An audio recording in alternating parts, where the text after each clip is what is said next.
Hello and welcome to USACM Nanotechnology and Lower Scale Phenomena TTA. For today's webinar, we have Professor Christoph Ortner as the speaker and Professor Thomas Swinburne of the University of Michigan as the discussant. Professor Ortner is from the Department of Mathematics at the University of British Columbia. And Professor Ortner is an expert in numerical analysis and scientific computing, multi-scale modeling, and coarse graining, especially with applications in molecular simulation. His work connects rigorous mathematics with applications in physics and engineering in diverse areas such as crystal defects, fracture mechanics, molecular dynamics, and electronic structure. Prior to joining University of British Columbia in 2020, he held positions at the University of Warwick and the University of Oxford. The floor is yours. Welcome, Professor Ortner. Well, thank you very much for the introduction. Thank you for the invitation to speak in your series. So as you just heard, I'm a mathematician, and not just by training, also in our work. So I was puzzling for a little while what I should talk about here, and especially since I've seen that a year ago you had Gabachani speaking in this series. So I decided to not talk about machine learning potentials. But what I thought might maybe be interesting for this audience is how the techniques, the machinery that has been developed for machine learning potentials over the past 5 years can be applied in quite a wide variety of contexts. This is sort of one of the things that have interested me. What are sort of the foundations? What are the overarching structures? And I want to show that a little bit, and then how can they be adapted to different contexts. And so if I can actually cover everything I plan to do, I want to talk about all of these scales you see here, so spanning about 10 to the 14 orders of magnitude. We'll see if I can get to all of that. But that's my goal. And just to say, UBC obliges me to make to disclose a conflict of interest that I am involved in a company that licenses force fields. Just so you know, aware that anything you say can be used commercially. Okay, so to get this out of the way, the kind of problems I think about tend to be surrogates. So when you talk to people about machine learning, you get many different perspectives on what this means. In my context, I think of machine learning as a technique to parameterize surrogate models. That means I have a reference model for some process, for something I want to predict, and it's expensive to evaluate, so I train a surrogate model for that. You specify model architecture, you collect some data, which you can get by simply evaluating a reference model. You estimate your parameters. Usually that's some kind of least squares method, linear or nonlinear. You test your model and then you iterate this until you're happy, until you trust your model to do science with that. So in all of this, every one of these aspects is interesting. We could talk about it. I will focus almost exclusively on model architectures. This is just the one aspect that has interested me most of the past few years. But if you have questions, we can talk about all the other aspects as well afterwards. And the focus will be on particle systems, right? So I'm interested in how can I develop different surrogate models for different kinds of particle systems. And just to give you 2 examples here, I might want to do molecular dynamics simulation. How can I develop surrogate models for the interatomic forces or for the potential energy? Or I would like to do DFT scale simulations, but DFT is too expensive. But can I come up with a surrogate for that, a reduced order electronic structure model, if you wish? So in all of these, the goal is to somehow transfer the accuracy from what we call ab initio models to a coarser scale, sort of keeping the coarse scale simulation cost, but the ab initio accuracy. That's always the goal in all of this. So going to the main example, this is, I think, in one of the, maybe the most successful example in this whole domain, machine learning interatomic potentials. You have various levels of electronic structure theory that you could use for molecular dynamics, but it's just computationally completely intractable. There are various empirical potentials. they do some things accurately and most things very poorly. But the real problem is the transferability, and it's just very hard to make empirical potentials capture the complexity of really non-trivial atomistic systems. So we fit a surrogate for some electronic structure model, and then run molecular dynamics with that. And this really has been extraordinarily successful. Basically, I think this field really started with Vela and Parinello 2007. And the key insight that they had was that in order to parameterize the potential energy, you first need to specify a spatial decomposition, right? So you can't just fit the potential energy for any large-scale simulation you're interested in, but you can fit what we call site energies or atomic potentials. So you say, let me assume that my total energy is given as a sum over these site energies, where each site energy depends on the local atomic environment. Let me parameterize the site energy and then estimate the parameters through least squares, where the observations are fitting to our total energies and forces. And so that the key property that this gives you is that the site energies, they're local, therefore they can be estimated from small scale structures, but then the resulting model you have is size extensive, and you can make accurate predictions on large scale structures. Then from then on, many different models were developed that kept improving on this principle, and one of those I'm going to discuss in more details. So, I like this is a graph taken from this 2018 paper. It's quite old by now. I still think it's really a really nice demonstration what these machine learning potentials give you. So what you see here on the x-axis are various materials property for elemental silicon. On the y-axis, you see different models for the potential energy, and then on the z-axis, the errors. And what you see is that all of these models give you some properties very accurately.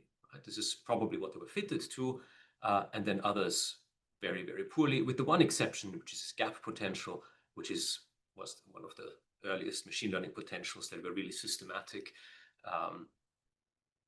that can really capture all of these properties accurately, and that comes at a cost, right? So you go from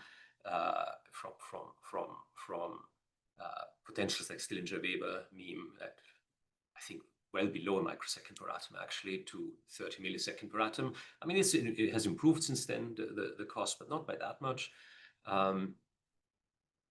As models got better and better, the atomic cluster expansion for the same the atomic cluster expansion version of that potential, for example, evaluates about 100 microseconds per atom. This is what I will talk about later. But the principle is you really gain orders of magnitude computational cost over DFT at very little to no loss in accuracy. And then that allows you to run these extremely large scale simulations on basically nanometer scale. So you can run simulations at the scale of nanometers for nanoseconds, which will not be tractable by anything DFT-like for a very long time. So that's sort of the backstory.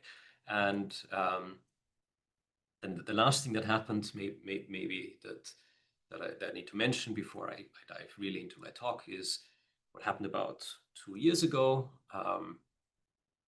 Is sort of these very specific machine learning potentials became suddenly universal potentials. So new methods were developed that allowed you to fit enormous data sets that incorporated almost the entire periodic table.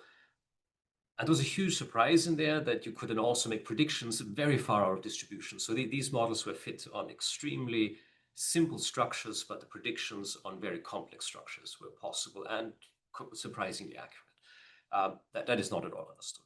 So this requires these deep equivariant neural networks. You had a talk about this a year ago. I will not talk about this at all. Instead, what I would like to talk about is what is the sort of the basic machinery, the mathematical machinery behind all of that makes all of this possible. So I will talk about how do you parameterize many-body interaction efficiently in general setting. And once I've done that, I will give you 3 or 4 examples of models of particle systems that are not machine learning potentials, just to show you how these principles can be applied outside the machine learning potentials business. And then if I have time in the end, I something a bit more of an outlook, because everything that I talked about, mentioned so far, is based on localizing interaction, right? You have large scale simulations, but you break it up in small chunks where you make predictions. And that is one of the key remaining limitations. And I want to maybe then show you how that could be overcome as well. Okay, so let me get into sort of the abstraction part, right? Remember, mathematician, I like to make things abstract in general. It makes things a lot simpler, actually. So if you abstract away all the problem-specific things, right? What I'm interested in at the end of the day is predicting a set function. So my model, so X is a set of particles, xj, j equals 1 to capital J. And f of x is the property of this particle system I'm interested in. It could be an energy, a force, a charge, could be anything. We'll see more examples later. All right. So for example, in the setting I just described, right, where the total energy is given the sum of site energies, it's actually the site energy that I mean here. And that particle system xj here is the atomic environment. So now when you think about an atomic environment, it's actually a set of edges, right? So between any two atoms in this atomic environment is an edge that is composed of the relative distance and the atomic species at the center atom and the neighboring atom. So really, when I say particle, I just mean any discrete object, okay? So it's in this case, it's actually an edge, not a node in a graph, if you wish. Right? So I think of it not necessarily as an atom, but as an atom pair. All right, that's just to sort of set the scene on how to not think of particles as particles in the physical sense, but just as points in some space. Yeah. Okay, so and then the whole question becomes how to parameterize set functions. That is what you almost always have to deal with when you work with particle systems. And atoms or atom pairs, that's the paradigm example we started with. But we could talk about predicting electrons or even elementary particles. I'll later briefly talk about coarse-grained particles. So the list is almost endless. And then the last point in this sort of for setting the problem I'm trying to solve is, aside from the inputs to these functions being sets, the second key property you have in almost all particle systems is a group invariance. So actually there is already one group invariance in here. The fact that I'm modeling these inputs as sets means that the output will be invariant under permutations of the inputs, right? Because sets are already invariant under permutations. But there's usually a second symmetry in it, that these properties transform in some specified way under some Lie group. For example, if F is in energy, then normal and G is a rotation of a three-dimensional particle, then you would expect this energy to be invariant. If it's a force, you would expect it to be covariant, right? And so you can start listing off these kinds of symmetries. For example, if you're talking with elementary particles, then the group you have would be the Lorentz group. But when you're in physics, you understand symmetries, and your particles your particle systems will observe some symmetries, and they should normally be built in explicitly into the setting. Okay, so those are my requirements. So now, how do we deal with the setting, right? So the difficulty, there are a couple of difficulties here. One difficulty is that we usually want to deal with many particles, right? Not thousands or hundreds of thousands, right? Because remember, I said I want to always break things up into small chunks. I don't really think of parameterizing models in enormous dimensions, right? In sort of moderate dimensions, right? So tens of particles at a time is what you think about. But so the dimensionality is a challenge, but what's the but a second challenge in here is when inputs are sets, right? So how do you deal with that? And the answer to that is obvious, and I've written it out here already, or at least that is a obvious answer, a canonical answer that goes back many decades, of course, that you approximate this property in terms of a many-body expansion, right? So you write it in terms of a constant plus a one-body term plus a two-body term, and so on and so forth, right? And then you truncate it somewhere at some fixed body order n. And actually, I'm going to stop calling it body order. I'm going to start calling it correlation order, because that's more accurate. Because, for example, if each xj is an edge, right, then already two bodies involved in this. So let's call it correlation order. Okay. So now what we gain here is if we can truncate at a relatively small n, then it's a dimension reduction, which means these objects live in a lower dimensional space, should therefore be much easier to fit. But secondly, we now get to parameterize these objects f1, f2 to fn, which live in finite dimensions. And so here you can now apply literally any classical approximation scheme that you want, or modern approximation scheme, it doesn't matter, right? And that makes your life a lot easier. And then finally, remember, we talked about Lie group symmetry, and that you can try to encode in here as well, and then that will be inherited. And we'll talk about how that's done.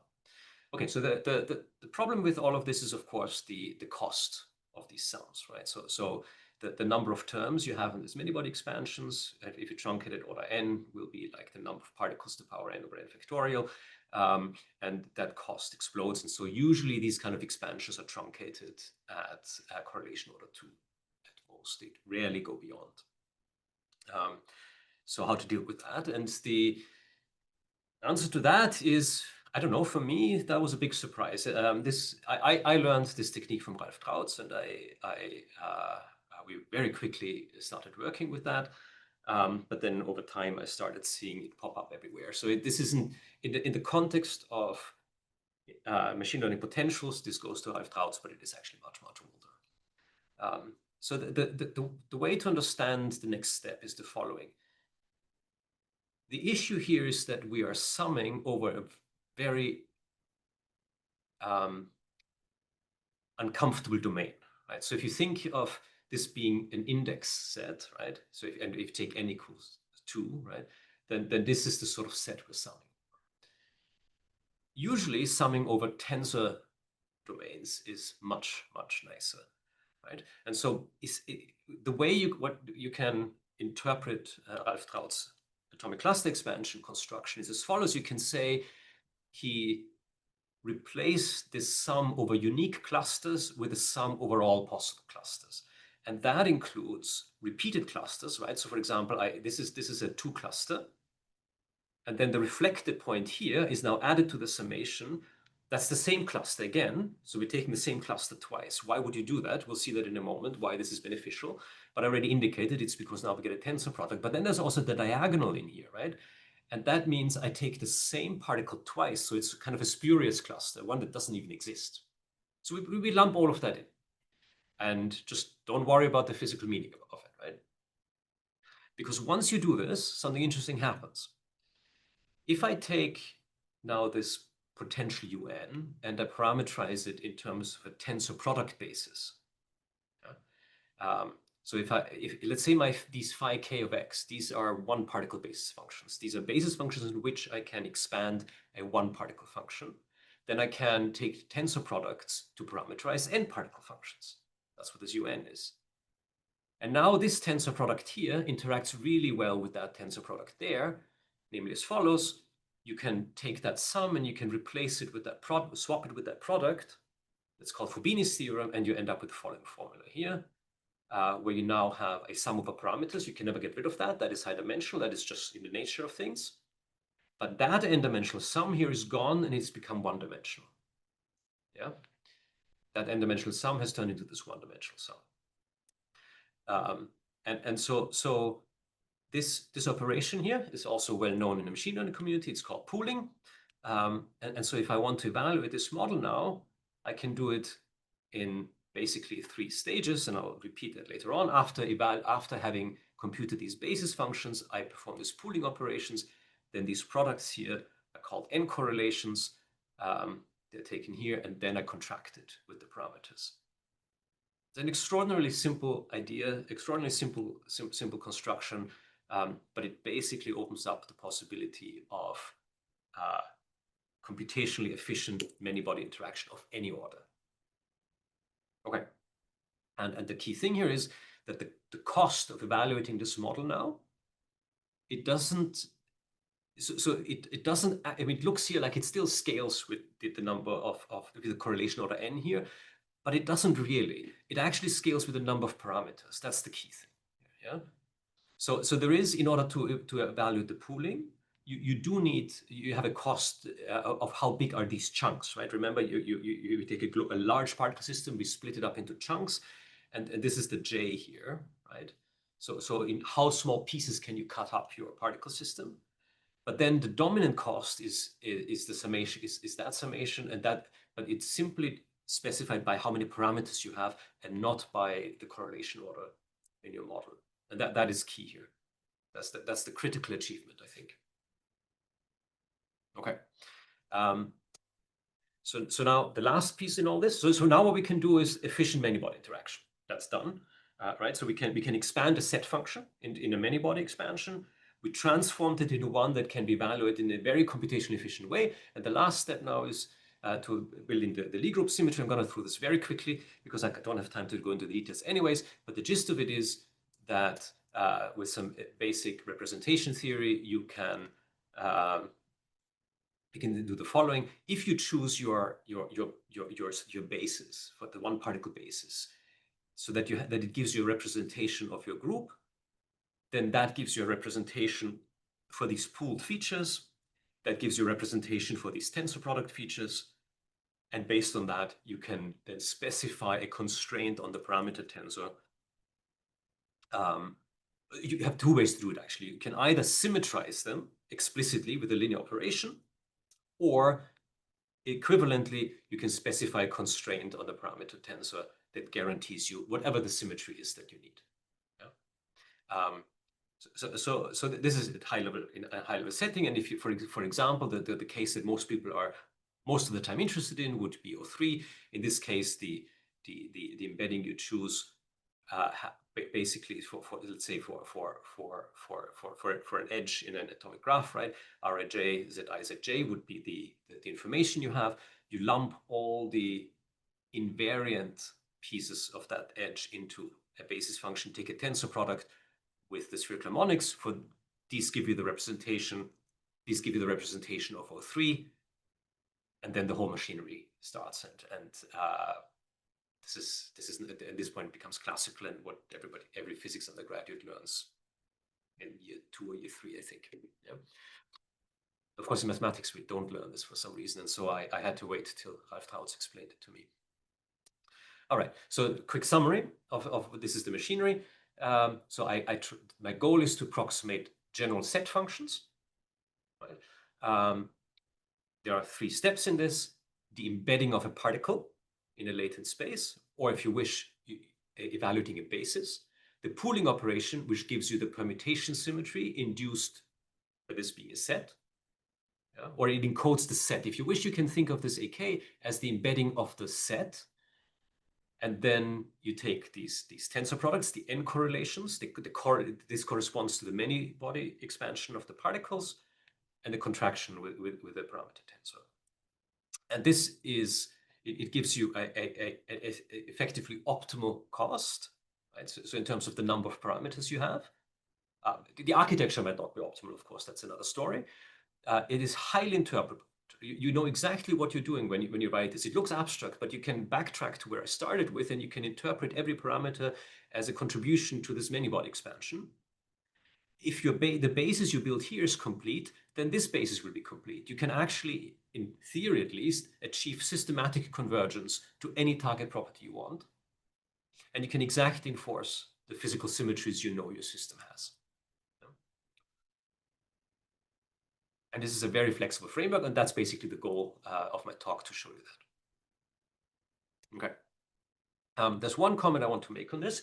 that I won't talk about more. This would be a really fun talk to give maybe in a few months when I know more about this. But this tensor here, right? This is where really the model lives, right? This tensor. These are the parameters you need to estimate when you're fitting the model to some observations you have, right?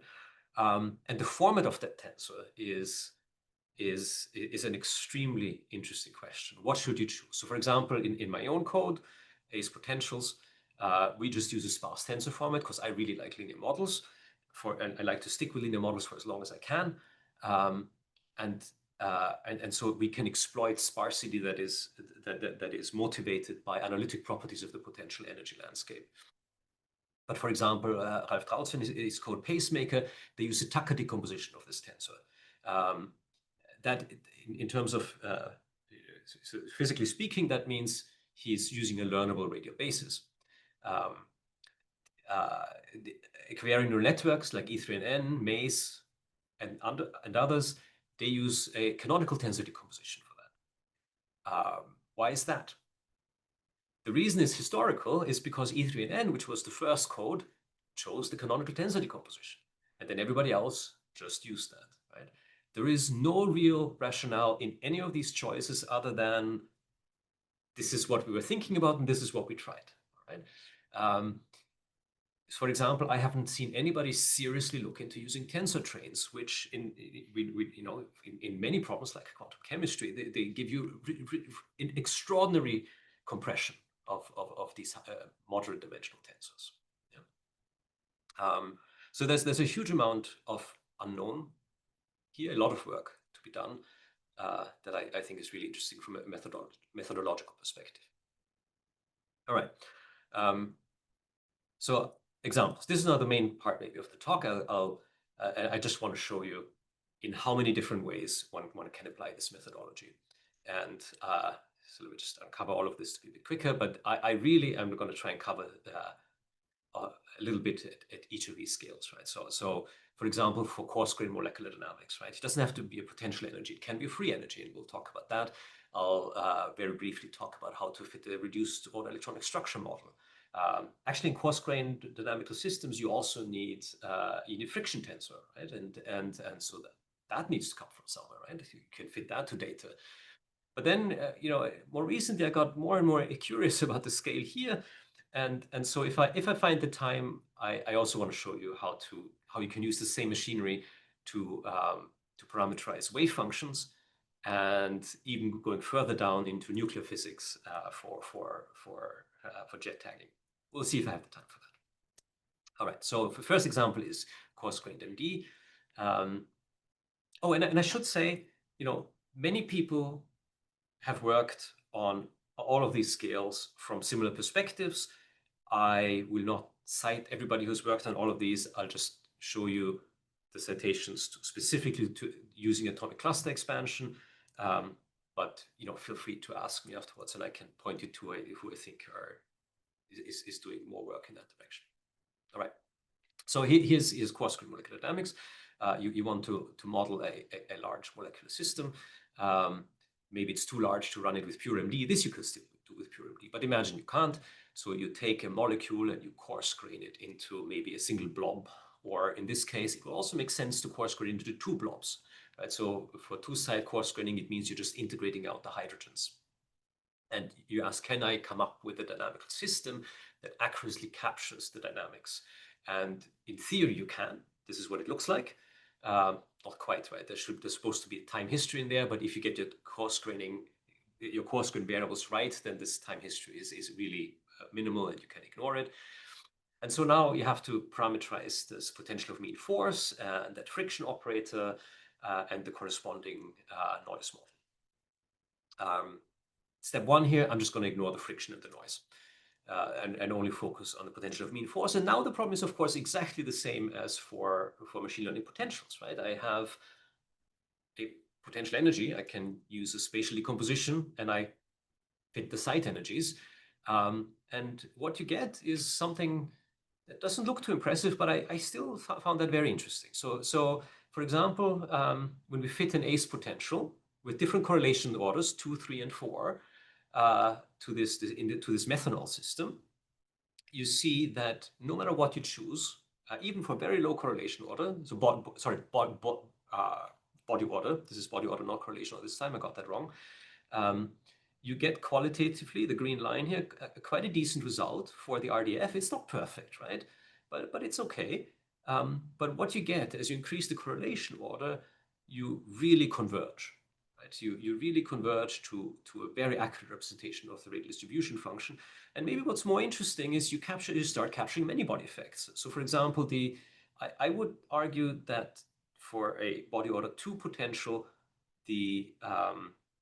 this is a pretty crude approximation down to the angular distribution function, whereas when you go to correlation order to body order 3 or 4, you get a very accurate description. And maybe even more importantly, you really see the convergence. You really see a dramatic reduction in error. Right? And this cost, the cost as you go here is not that terrible. It's really, these are very cheap potentials that evaluate on the order of tens of microseconds per coarse-grained particle, maybe less even, if you know how to write code well. Okay. But this was a sort of a system where the coarse graining, this effect of the body is quite weak, right?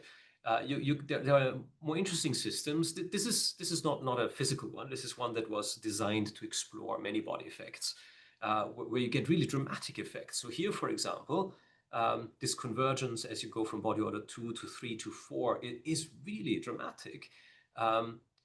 And in the angular distribution function, you effectively get garbage unless you add higher body order terms to your model.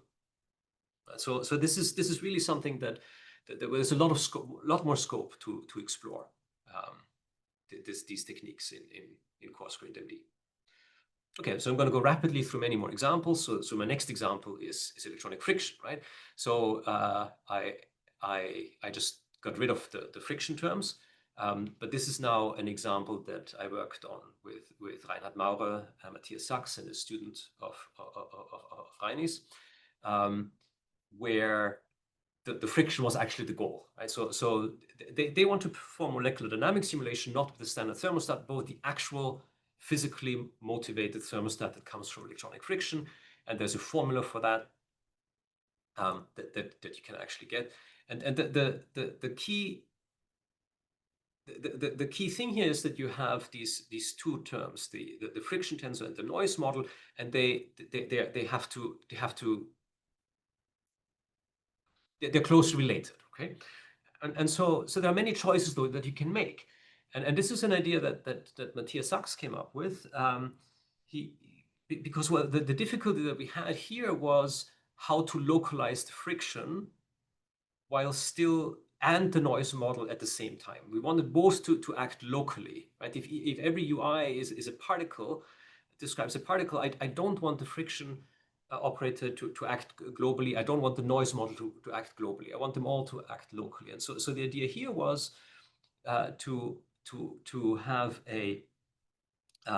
to parameterize a local noise model and then to derive a friction operator, and to do this in such a way that both remain local. And this was quite interesting. So basically, instead of having a square operator for sigma, it ends up being a sort of a long and thin operator that acts on a long white noise term, but then taking these transpose still gives you a correct fluctuation dissipation relation and a valid friction operator. And then you can estimate the parameters, as you can always do, to the exact formulas in electronic friction tensor, and you can continue. So the other key aspect in this is now we have to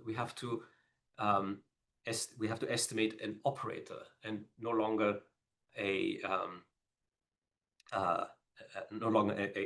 site potential, right? So what that means, this operator acts you have the entries of this operator, the sigma ij, they represent pairs of atoms, I and j, and so the entry has to depend on the environment, not of a single atom, as in potentials, but it has to depend on the environment of this edge.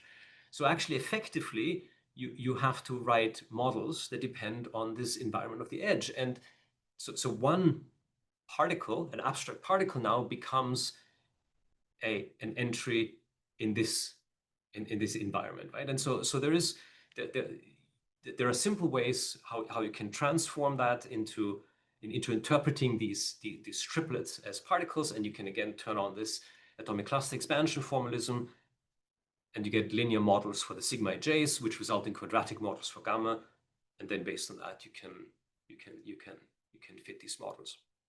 So that's a technique that we actually initially developed for Hamiltonians, and I'll show it there in a minute. Okay, so it is a simple example. An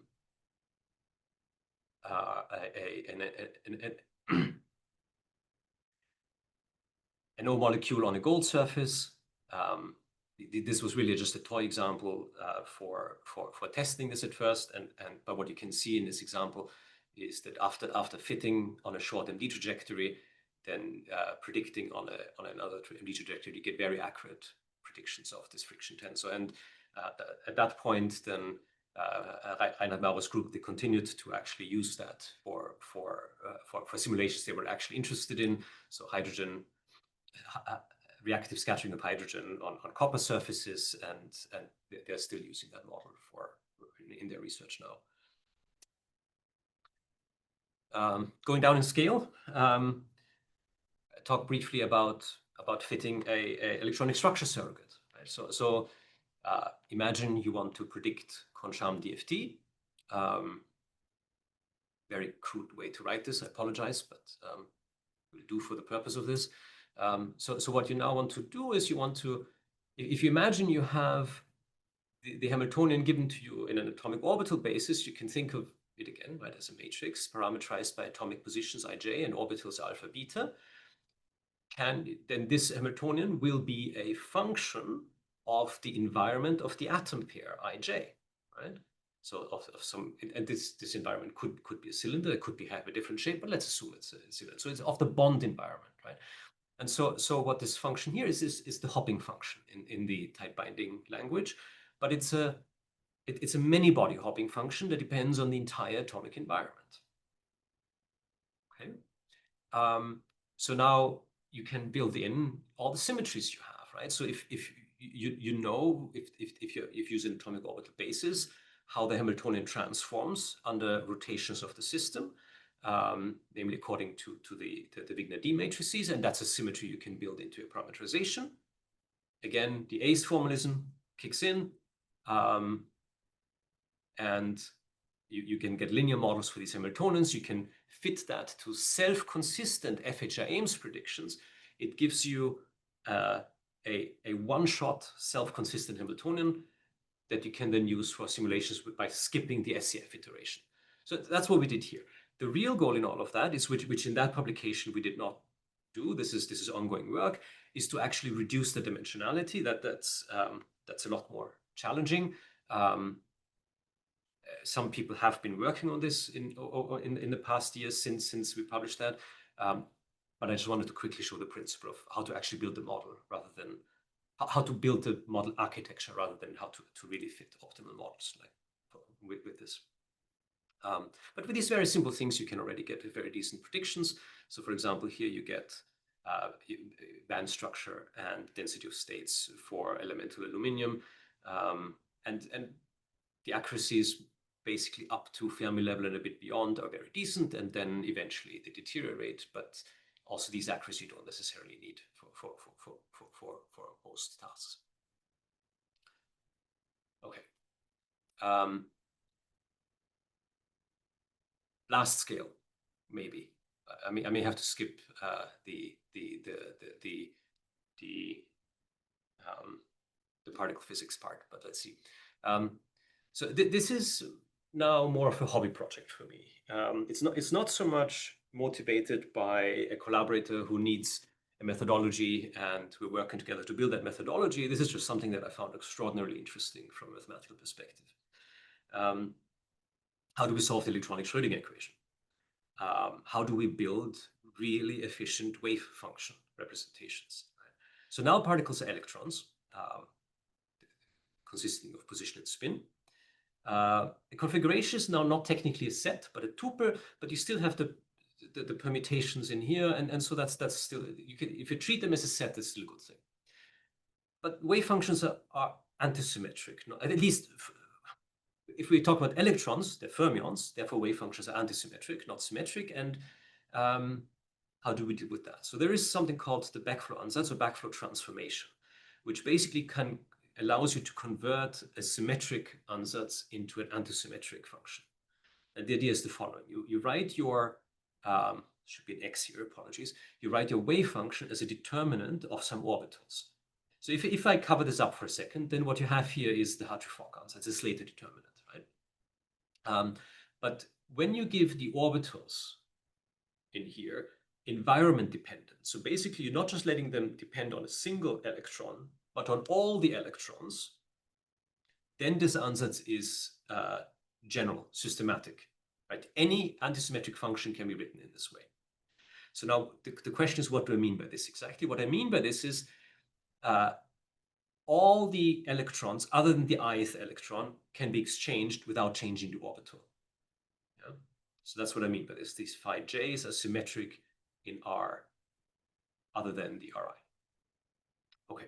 And so what that, and you can then check very quickly with a one-line calculation that this is indeed an antisymmetric function. And then these partially symmetric orbitals, generalized orbitals if you wish, can again be expanded within the ACE formalism. So the Ri here is sort of taken out because the symmetry is only in the rest, and this is where the ACE formalism kicks in again. Yeah. This is, by the way, an idea that was recently popularized by Ferminet and Paulinet. But actually, if you go back in literature, you can find this in papers of Wigner and Feynman already. Okay, so now what happens here? This is the part I find so fascinating. Is no matter how many electrons you have, you can now choose the correlation order here, right? And this is again this dimension reduction we're talking about here. And the question is, can you choose that correlation order much lower than the number of electrons? I don't know the answer to this. I can only show you the results we have so far, which are very preliminary, very early.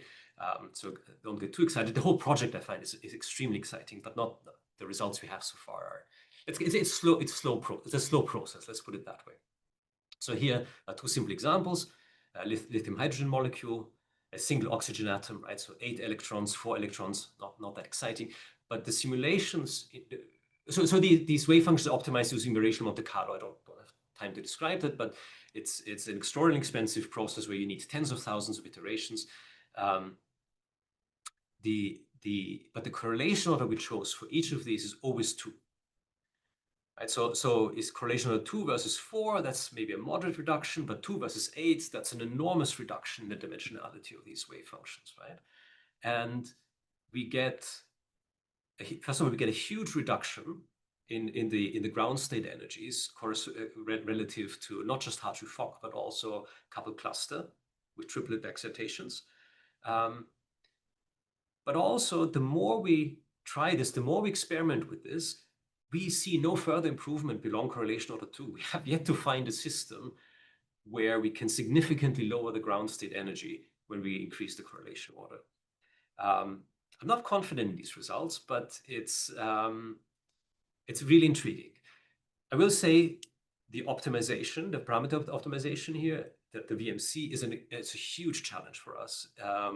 It's the thing we're most focusing on right now, and this is why I'm saying, okay, let's see how all this looks like in a few months. But it's an incredibly interesting direction to see if we can build really small, compact wave function models that can compete with the recent neural network approaches. Okay, so I think I will skip the jet tagging, but the point was you couldn't build ACE models even at that scale. So let me, could I wrap up with maybe 2 or 3 minutes and then I'll finish? Does that give you enough time for discussion? Sounds good. Okay. It's just a final point I want to make. I want to get back to the spatial decomposition here, right? Because that's what I started with. So this is the key point. Every time we build ACE models, no matter what we're trying to do, no matter what the problem is, whether it's the Hamiltonian that we want to fit or the the friction operator. We always take that object and we chunk it, we cut it up into small pieces, right? Into local pieces. Now for site energy, you can actually understand why that's possible, right? So there are ways you can construct for exact electronic structure models why you can localize the total energy, provided you have charge screening, right? And the real question is, what if you don't?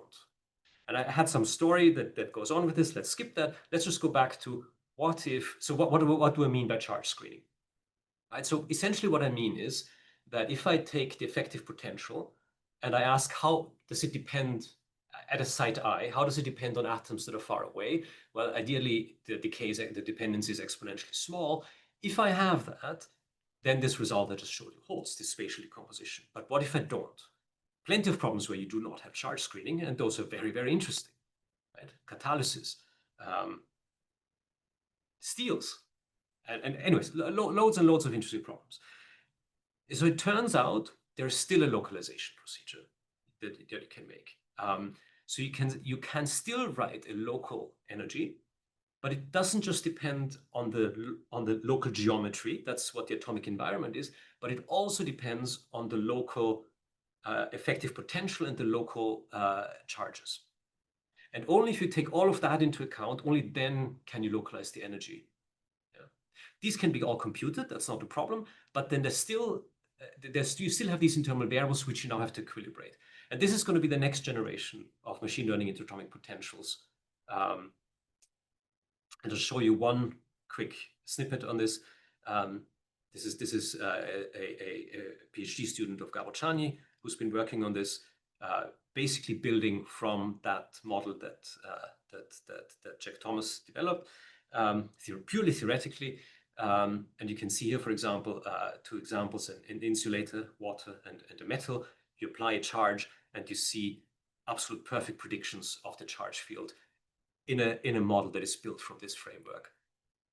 Again, built on the atomic cluster expansion framework that I described, because you can build in the many-body interactions, you can build in the localization and all of that very, very naturally. And now I definitely stop, and I'll just make one comment to finish. This atomic cluster expansion framework is not about interatomic potentials. There's a huge number of application domains where you can apply these principles. It's just a very general, I would argue, canonical framework to construct equivariant many-body interaction models. And I hope this sort of summary that I've given you, very high level, I know, gave you a bit of an idea on how to extend it. Thank you. Let's thank Professor Christoph Ortner, and we will now follow with discussion. The discussion will be led by Professor Thomas Swinburne of University of Michigan. Let me briefly introduce Professor Thomas Swinburne, who is currently an assistant professor in the Department of Mechanical Engineering at University of Michigan, and he obtained his PhD from Imperial College London, and also worked at various places before joining University of Michigan, such as CNRS in France and Los Alamos National Lab, University of Oxford, UCLA, and also University of Chicago. So with that, I would like to request Professor Swinburne to start the discussion and take the questions and answers. Okay. Thank you, Susanto, for that nice introduction. So I believe in my role as discussant, my first role would be to take any questions from the audience. I believe I can also obviously start these, but do we have any questions from the chat? Maybe I can start with that. You can see if I don't see any questions. Okay, I mean I can certainly okay, so I mean I'm happy to. Okay. Oh, sorry. Sorry. Yeah. Okay. All right. Thank you so much for the very nice talk. So I wanted to ask about your results with the reduced dimension of the correlations basically that you are showing in the sense of electronic structure actually. And I was wondering, do you have any comments on? So I think it was maybe a slide or two before this. Where was that? Yeah, where you showed the examples of lithium hydride, I believe, was one example, and oxygen was the other example. Oh, this is the wave function stuff. Yeah. Right. Yeah, right Yes. there. Yeah.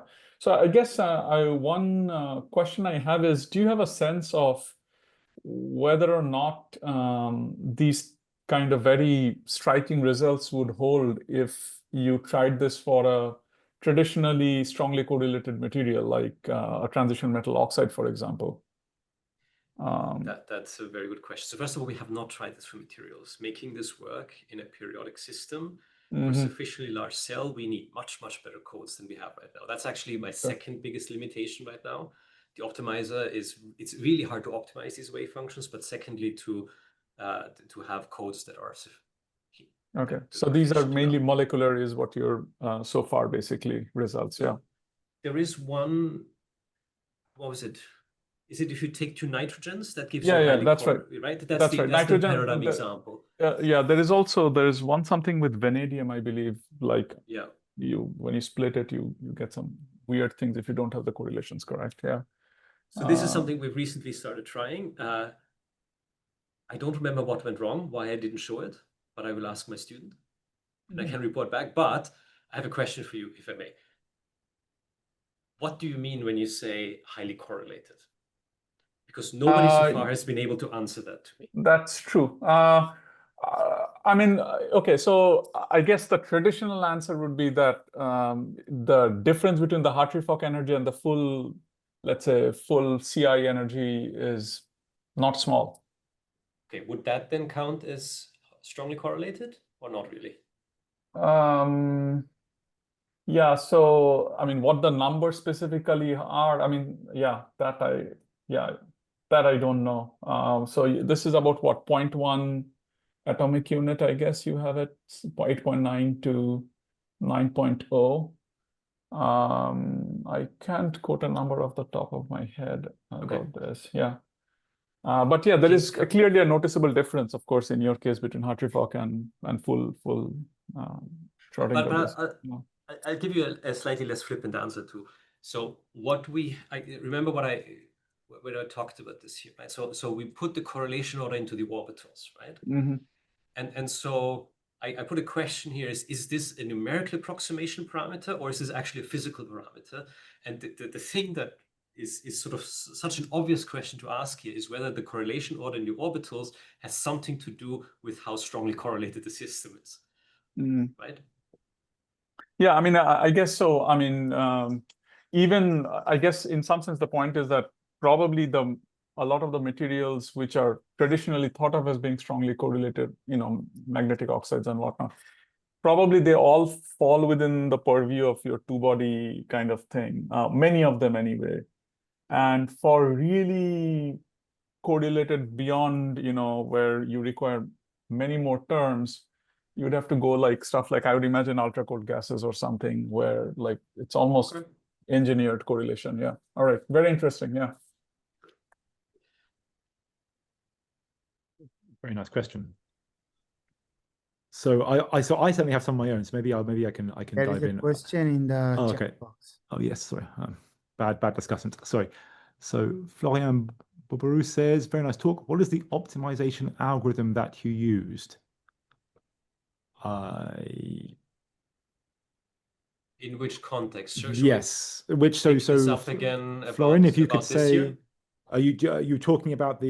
Yeah. So in here, when you say that the main challenge is the efficient parameter optimization, so the optimization itself is the bottleneck, or?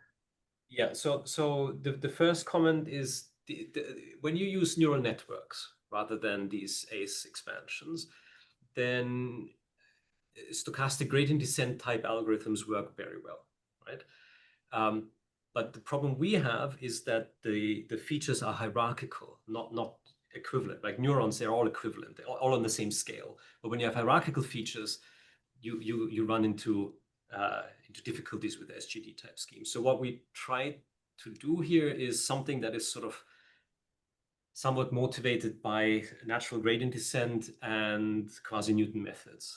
What is WSSR and RSSR is basically you take the Fisher, you precondition the descent with a Fisher information matrix, but you can't really compute it. So we update it with low rank updates at every step. And those low rank updates we obtain with sketched SVD steps at each iteration. So this is something that we're hoping to finish in the next few days rather than weeks. And it works reasonably well, but I wouldn't say really well, because we still take tens of thousands of iterations here, right? So I'm definitely not happy with what we have. It's just the best we can do so far. Any help would be appreciated. Yeah, no. Great talk. Thank you. Yeah. Thank you. So, okay, I don't see any other questions. I have maybe two, one rather detailed, one more general. So the first one will be on this very nice work on friction. So you mentioned the fluctuation dissipation theorem there, but as I'm sure you know this, there's a stochastic calculus subtlety when we have this position dependent friction, right? And which are underlying molecular dynamics. This is quite a subtle issue in how one would learn from this, right? So are you taking this into account when you're simulating these? I presume you'll be simulating this with Ito, but this is formally Stojanovich, I guess. Yeah. That is a very good question, and I would have to ask Matthias. I'm sorry. No, that's fine. I can tell you how we fit gamma and sigma. We actually fit gamma, right? So gamma is written in terms of sigma, but gamma is fitted to the exact, right, to the given electronic friction model. So there are models for electronic friction where you can simply evaluate gamma. I see. That's it. Okay. We take that as the data. So we do not fit electronic friction from trajectories, but from given from actual given friction tensors. Okay. So and then that circumvents your problem. Right. Yeah. Okay. So then it will be an issue of generating dynamics afterwards. But in terms of the fitting problem, you have this well defined. Okay. So the fitting problem is really easy in a way. Yeah. Once somebody gives you gamma.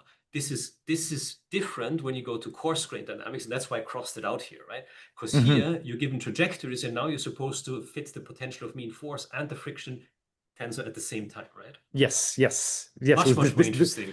This is a hard problem, right? Yeah, this is an interesting problem. Yeah. I mean, I'm sure there are ways to do it, and we can chat about this for a very, very long time. But of course, yeah. No, that's a very interesting point. The second point is maybe slightly more general. It's a really nice slide that you had on tensor compression and the relationship between CP and all these others. So normally when we talk about, and I think you use similar language, so maybe that slide you had at the end there where you were comparing CP and you said, no, what is tensor train in this framework? And I can't remember exactly where this was. Just take a minute. Yeah. No, that's fine. Sorry. That's this is a, so I suppose the question here was optimal. So you mentioned optimal in which, as we know, as there isn't really for example, even in something like tensor SVD, there isn't really an optimal form of tensor SVD, right? There isn't it is not like for matrix SVD where it's optimal. And even then, when we talk about tensor compression, we normally think of optimality as just number of parameters for a given reconstruction error. But here, the basis set in which I construct my tensor is, as you said, is one of the most important computational costs, right? How do I actually construct this basis? So I suppose the data-driven world of just using transformers and not caring about symmetry, you could argue this is a lower cost basis set, but more parameters. Whereas here I have a higher cost basis set and less parameters. So maybe, I don't know if that's any points in your mind about what's optimal. First thing I'm going to say is I talked a bit about parameter counting and how number of parameters matters. Technically, in deep learning, it doesn't. In deep learning, the number of parameters doesn't matter, but just the evaluation cost and the trainability. Can you or can you not actually estimate the parameters? Yeah. And I would say that is the biggest challenge with different tensor formats.